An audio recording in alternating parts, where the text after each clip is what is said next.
À la lecture de l'Évangile selon saint Jean 14, 1-12, Jésus demande à ses disciples de croire en lui.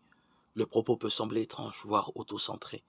Pourtant, le moment est sérieux, car la scène montre ses disciples en proie au doute, cherchant encore à comprendre ce qui se passe dans leur vie.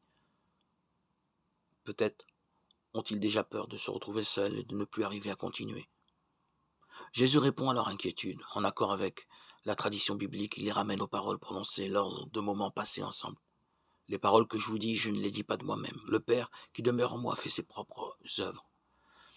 Jésus explique ainsi que son souffle vient de Dieu, que les mots qui ont touché, rejoint, mis en vie les disciples viennent de Dieu, et que cette source est accessible à tous.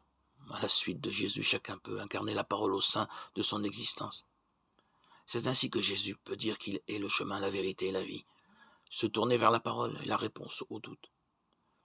Il y a quelque chose d'étrange et de réconfortant à repérer la centralité de la parole qui anime la communauté chrétienne.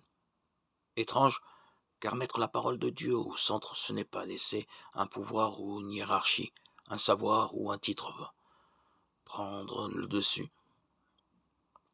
Jésus met au centre l'incarnation de la parole de Dieu. Cette capacité à juger de la pertinence d'une personne, d'un projet ou d'un enseignement à 3 critères est réunie ensemble. Sa capacité à conduire vers un chemin, c'est-à-dire de nouvelles perspectives, une route possible, un avenir, des paysages à découvrir ou à revisiter. Que ce chemin soit un chemin de vérité et non de mensonge ou de fausseté, de lumière et non de ténèbres, et qu'il mène vers une vie qui se reçoit. Tout cela nous entraîne bien loin des questions d'ego, de communication ou de charisme personnel. Jésus dégage ses disciples de tous les pièges d'une attitude égocentrique.